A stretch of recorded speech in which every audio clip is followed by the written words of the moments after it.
age of social distancing, a lot of us are working from home, taking online classes, or doing other things like attending church gatherings or playing social games online.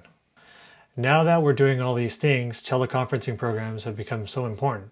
Things like FaceTime, Zoom, JoinMe, GoToMeeting, WebEx, Facebook Messenger. Well, you get the idea. I've personally been on 2 or 3 video chats daily in the past 2 or 3 weeks. And in that time, I've seen some areas where people can really improve in their video chat. These are 5 simple tips on how to improve your video chat / conferencing quality. Tip number 1, make sure the light source in front of you is brighter than the light source behind you. In other words, don't sit with the window behind you. What happens is you become a silhouette and no one can see your face.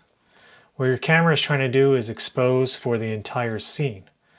So unless your camera can do some manual settings, this is what you're going to get. You're going to become a silhouette. As far as that light source is concerned in front of you, during the daytime, actually the window is a great source of light.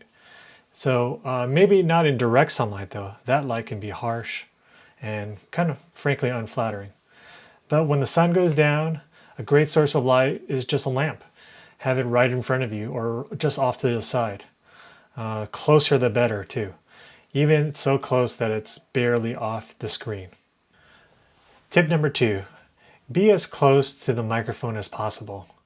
If you're using an external microphone, like I have this wireless microphone right here, or I have this USB microphone right here, you can bring it closer to you. If you're using, Bluetooth headsets, like this one, bring the microphone closer to you. AirPods are great for this as well. But if you're using the microphone on your computer that's built in, when you talk, just go ahead and lean forward. That way everyone can hear you better. Now, when you're in a group setting, it's a little bit different story. Of course, if you're using this like fancy mic like this Blue Yeti here, you can change the settings where everyone can be picked up. But sometimes you have to use the built-in microphone. So a couple things you need to do is whoever is speaking, make sure they get closer to the microphone when they're speaking. And also, and some people overlook this, speak towards the direction of the microphone. Tip number 3, when possible, use headphones or earphones. First of all, it'll be easier for you to hear people.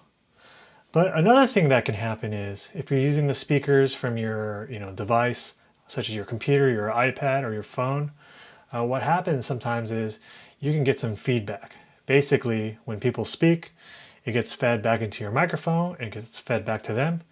And the result is, people can be hearing an echo. And this has happened from time to time on some of the video chats I've been on recently. Of course, some microphones are pretty good at cutting back on feedback, and some, video chat programs or software can cut back on that as well. Tip number 4, utilize the mute button.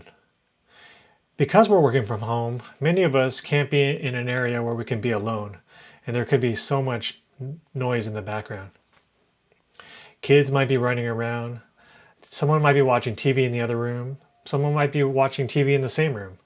Someone else might be on another video chat for all we know.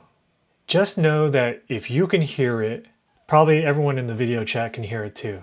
Now this is especially for larger video chats. Well, chats that are more than probably 2 or 3 people. A good idea is, especially if you know you're in an environment that there's noise in the background, is to mute yourself if you're not talking. But even sometimes in choir environments, especially in these larger group chats, sometimes it's good to mute yourself because you never know what distractions come up. Sometimes we get so distracted that we forget that everyone else can hear us on the chat. That sounds good. Maybe the next steps will be to...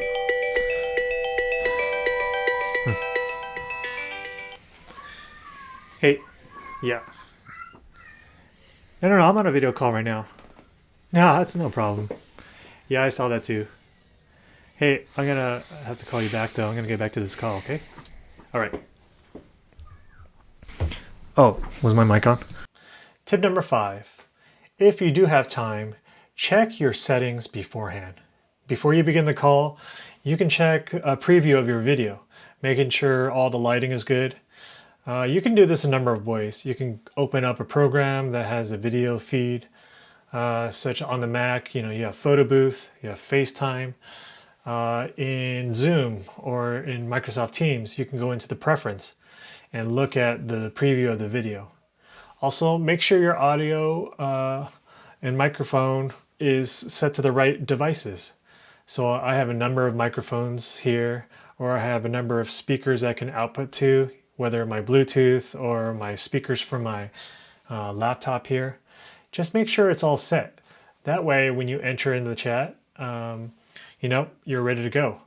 There have been so many times where I enter in the video chat and either someone can't hear me, I can't hear them, and so it's either my microphone or my output settings are incorrect. Anyway, check your settings before you enter in the chat. I hope that was helpful. As you can see, these simple tips require little or no money to really help improve your video chat or conferencing quality. You don't have to go to the extreme like I did in my setup, but you can slowly start incorporating different things like get an external microphone, or if you don't have earphones or headphones, get a pair of Bluetooth headphones, with the built-in mic. This will really improve the quality of your video chats or conferences. Anyway, thanks for joining me. Until the next one.